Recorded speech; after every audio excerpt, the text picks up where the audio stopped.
lot of trouble with that. Yeah. Rajan. Yeah, I'm having a problem getting my foot. Alright, so if you're having issues with the heel slip, right? So you want to be on this side. And I know you said you're not pushing with your other leg, you're just framing. I'm just holding his elbow in place.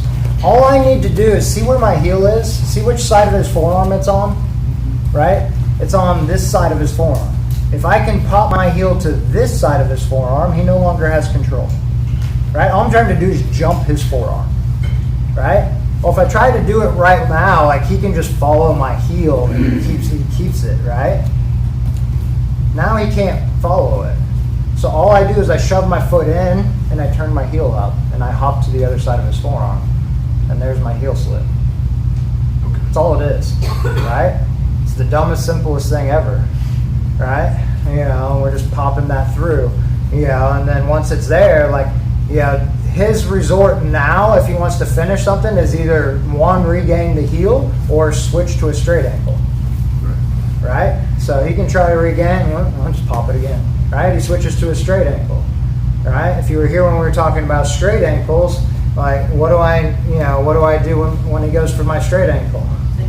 Shoot your foot deeper. I shoot my foot deeper, right? Now he doesn't have the pressure to be able to bend my foot back to break my foot. Once I have that, now I just got to remove pressure again. He needs knee control. He can gain that through hip control, you know, but ultimately he needs knee control. So I can do the same kind of stuff. Okay.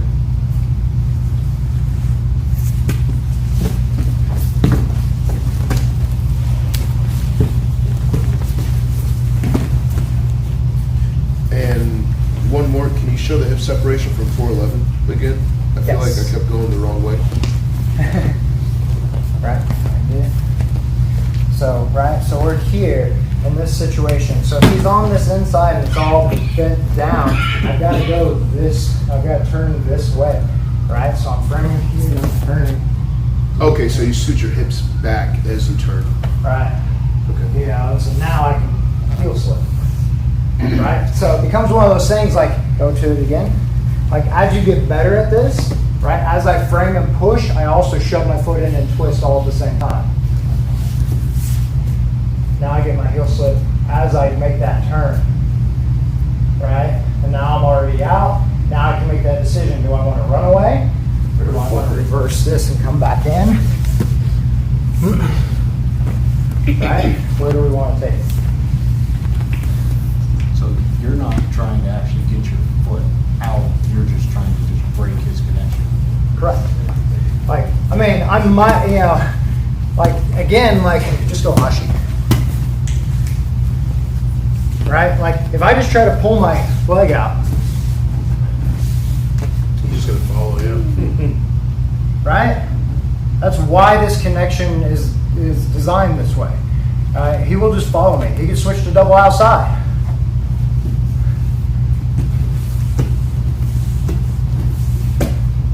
Right? Like, or I can go in, I can frame and move my hips. And Now you're I can safe come there. up. Okay. Yeah. Right, I'm safe once I get to that spot. Once I heel slip, I remove my hips, the break is gone. Now I can decide, do I want to counter? You know, and in that counter, am I attacking his legs? Am I attacking his back? Do I want to run away and just reset? You know, like what, you know, and it's going to be dependent upon the situation, right? There's no right answer there.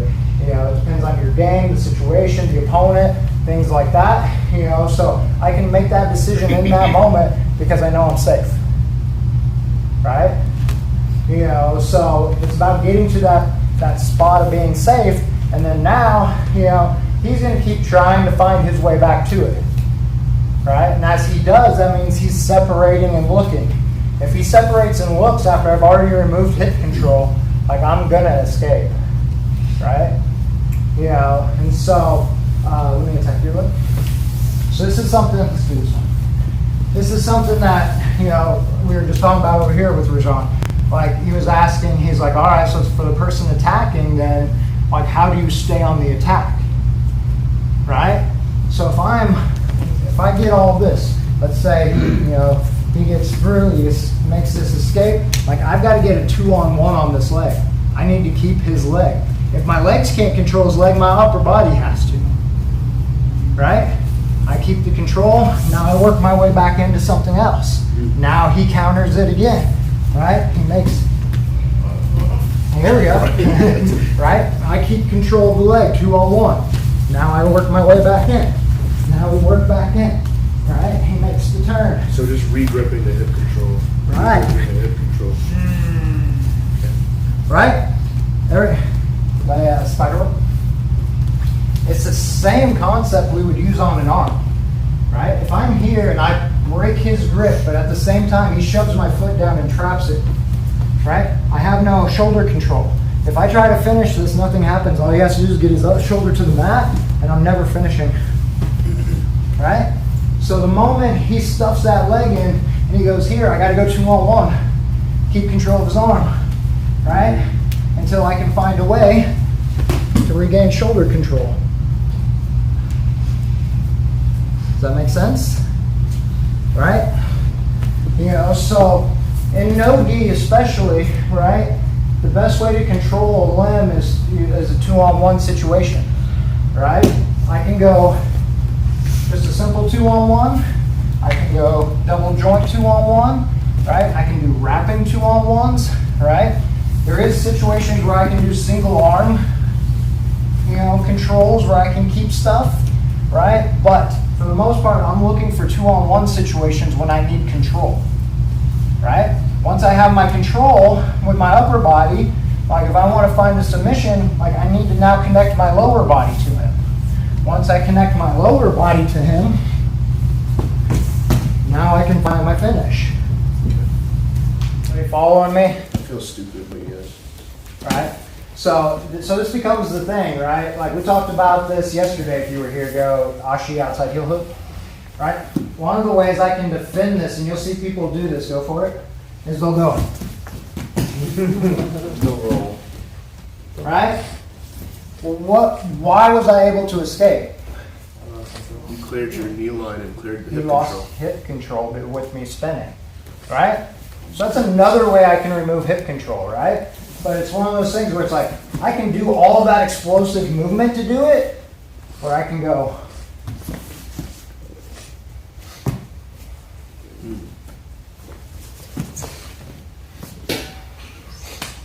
Crazy. You gotta look. Now you're on top. Right? I know, right? Effortless. One uses a ton of energy, one uses nothing. Right? And one's way safer. Right. So the concept is two concepts to think about in this, from that regard. Think of your roles as like, if you've ever played Mortal Kombat, those fighter games, right? Any of them, and you both have that energy bar, when you start off, right?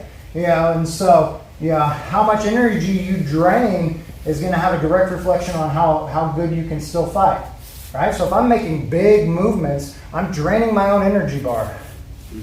If I'm making small movements, we're taking just little ticks away, right? And if I'm forcing him to make big movements to try to counter it, his energy bar is draining faster than mine, right? I don't care how good you are. If I drain 90% of your energy and I still have 90% of my energy, I'm probably going to win this match, right? So part of the goal is I want to make little movements and make you make big movements. This is something Sean Applegate told us at a seminar years ago. Yeah. He's like, if I can make little tiny movements and you have to make big movements to counter, he's like, I'm going to win.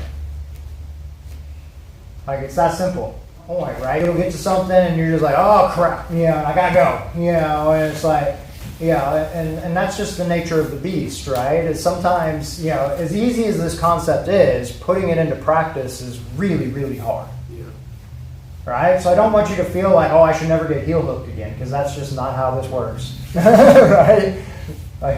Like I still get heel hooked, I still get arm barred like everybody else, right? But now it's a matter of if you understand these concepts, now it becomes a more intricate chess game. You know, like you're trying to do these small things to escape. They're trying to do the small things to keep control. Now you're in a match. All right? You know, that's when you see the highest level guys go at it. You know, it's like the best of the best of the best in the world. You don't see a lot of explosive stuff. Right? It's really finite stuff that they're doing. You know, both on the attack and on the defense. There's not all these big, crazy movements happening. You know, and this is where, and it'll separate like good black belts from great black belts. You know, there's guys who have made it and you know, compete at some of the highest levels that still like use a lot of energy and are very explosive, right? But they can't beat the guys who are not doing that. Playing with is if we really understand the concepts behind how these escapes work, your escapes are going to get so much better. And on top of that, when you understand that, your finishes are going to get so much better because you'll know how to deny the other person those things. You'll know what you're trying to stop them from doing. You know, and most people just react and do things. They have no idea what they're actually trying to accomplish. They're just like, I know hitchhiker works for me, go. You know, until they run into somebody who has the proper pressure, and then now they go, oh, I'm dead. Or, you know, and it's over, right? So, you know, so we're just trying to work and make you, you know, better at understanding those little things, and your submission rate's going to go way up, and your escape rate's going to go way up, especially when you get outside of these walls. Yeah. Right? And here it's going to be a battle because everybody's learning the same thing. That's what we want. You know, it's going to make everybody razor sharp. And then you're going to walk out of here, you're going to go to a tournament, or you're going to go to an open mat at another gym, and you're going to roll with those people, and you're going to be like, dude, what are you doing? like, that's cute. You know? Every day the coffee. Good, All right, first questions. What if they're longer than you and you can't reach their elbow? Like they're laying on their elbow. Their elbow's tucked good. Well, so if you don't have access to their elbow, what would be the next step? The leg. Frame the leg and move your hips, right? Right? Simple problem solving. If I can't reach that, then I have to do this, right? That's why we asked Storm, because that's not what I said. what do you do if don't get healed? I don't know what to do. Say that. Tap. What do you do if both legs are like pinch you and they're on the outside and they still get you? Double outside? Yeah. Like You're this? talking about like that? That's what we're doing. Yep. Yeah, so this is where like the way his legs are doesn't change anything, right? The concept is still exactly the same, right? So when he's in his spot, I can even still heel slip, right? I can work on that. If that's not there though, I'm still framing and moving my hips. In this case, both of his feet are over here, so does it make sense for me to try to move my feet this way? No. No. Or my hips that way? No. So I'm just gonna block here and move my hips this way. And now when he hips into my leg, what happens? Nothing. He's just bending my knee. Right? You know, so now I just took all of that away because he has no hip control. So you framed the back of my leg and scooted away. Yep. I just have to disconnect you from my hip. That's so simple, dude. Right? Jiu-Jitsu is simple. We make it hard. Because in the moment it's scary, right? It is. It's really scary, right? You know, and that's the thing, right? Like it's easy to do under controlled circumstances, right? You know, like Hannah was just talking about how, at the academy today they were playing with a gun being on the ground and then wrestling for the gun. It's one of those scenarios in a controlled environment. It's fun. Never would do it. Right? In real life, you don't want to. You never want to be there. Right? In real life, I don't want to be here. This is bad, right? But this can happen. You know, so it becomes one of those things where, as a last ditch effort, I can try. Before he starts to hip in, because notice how before he can hip, he starts to lift and connect, right? And that's when I can start to look for my heel slip. That's my last ditch effort situation, right? Is to start to look for that. As soon as I heel slip, I'm like, oh, now we're good. See, that's usually how it goes. Right? But it's just this understanding. Put me in 411. My favorite. It does not matter what entanglement we're in. Go ahead and get the heel. Right, so this one's different. I can't reach elbows to heel slip, right? Right, can't heel slip. So what am I left with? Bring that leg and go that way. So I gotta frame and remove my hips, right? Oh, you got the heel slip because of that. And I got the heel slip No, I because of can't. it. I Right? have to. Yeah, I can't even reach it. Does that make sense? Right? 50-50? Also my favorite part. Hit the heel again. Right? Same scenario. I can't reach his elbow, right? That part isn't there. But, or at least not from the way we were doing it before. But I can cross my ankles. And now, I can't. Oh, I can't. Can't bend here. I just took his hips away from him. Oh, because he's not on the mat? Elevator. Yeah, because I just crossed my ankles. And he blocked my elbow. I need to bring my elbow down. Right. Oh, wow. That's so simple. Do what? Start from the beginning again. 50-50. Right? Across the ankles. So as he goes down, I just cross my ankles. Wow. So you're looking for as he's dropping to shoot your foot. For me personally, then I would go switch, get out. Right? Go back to 50-50, right? I mean, this doesn't get me out though, right? All it does is buy me time. Like, I can sit here and stop the finish, but I'm not getting out, right? You know, so then it becomes the same situation. Like, I have to create the frame and I have to remove my hip, right? So now, because we were in 50-50, I now have what we call 90-10.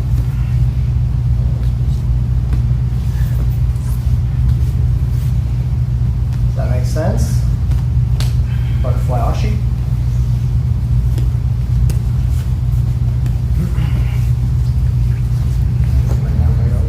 Right, control. Oh, yeah. Right? So it doesn't matter what, you know, and this is why I like to teach concepts versus, well, what do I do against this entanglement and this entanglement and this entanglement? Now you have to memorize, oh, we're in 411, I do this. Oh, we're in butterfly ashi, I do this. I don't need to know what the entanglement is, right? All I gotta know is, can I heel slip, right? Frame and remove my hips. Right? We just simplified jiu-jitsu. Right? I was Yeah. trying something, sorry. No, you're good. Is that making sense? All right? So you can play around with these different, you know, techniques and these different positions, right? Like, we gave them names. They didn't originally have names. People understood the concept of, I'm trying to finish a heel hook, I need to control the hip. So they found different ways to entangle their feet to make that happen. If you watch Mikey Musumeci, he likes to go here, right? And I don't even know what they call this at this point. Exashi. And there you go. Cross cradle. Does it matter? Like, I don't know. Yeah, like, I have no idea. It doesn't really matter, right? But I'm accomplishing the same situation. I'm controlling his hip, right? There's different ways I can play this game. So I would be. So, so if we're in this situation, right, you're not going to be able Cross to. doesn't work. Cross doesn't work, so you've got to frame and remove your hips. Don't go that way. Turn this way. There you go. I was gonna say, yeah, I was moving my own shit out, got it. Right? You know, so it becomes one of those situations where if I just understand that concept, right? Can I heel slip? If I can, I'll take that first, because as soon as I heel slip, I'm out of the heel hook. Now I can take my time doing the other stuff. If they have the heel, I can't take my time doing the other stuff, right? I've got to go. You know, so, but in either situation, after the heel slip or I can't heel slip, next is frame a leg, remove your hips. Right? And on almost all of these situations, it doesn't matter, go just regular ashi, you know, like we were doing to start with. It doesn't matter which leg I frame, right? I showed this one originally, right? But I can frame this one, and you'll see people do this, and they'll push this down, right? This goes against all the concepts that we're trying to teach. Like, I'm not pushing things. I'm framing things and moving my body. And the reason is if Nell really knows how to play this game, when I go to push this down, all he does is drive his knee to the mat and nothing happens. I'm pushing on his foot and we're still stuck here and he still blows my leg out. Right? So when I want to do this, I frame and I remove my hips. So even get a deep bite. Finish. And I get my heel slip because he doesn't have hip control. So as he finishes, he gives me my heel slip. Does that make sense? Right? So it really does not matter what position you're in, what's going on. I could have Nell in a modified 411, right? Where I'm here and I'm just stomping his hip. The game is the same, right? He can't reach my elbow to heel slip. Well, he's got to frame and move his hips.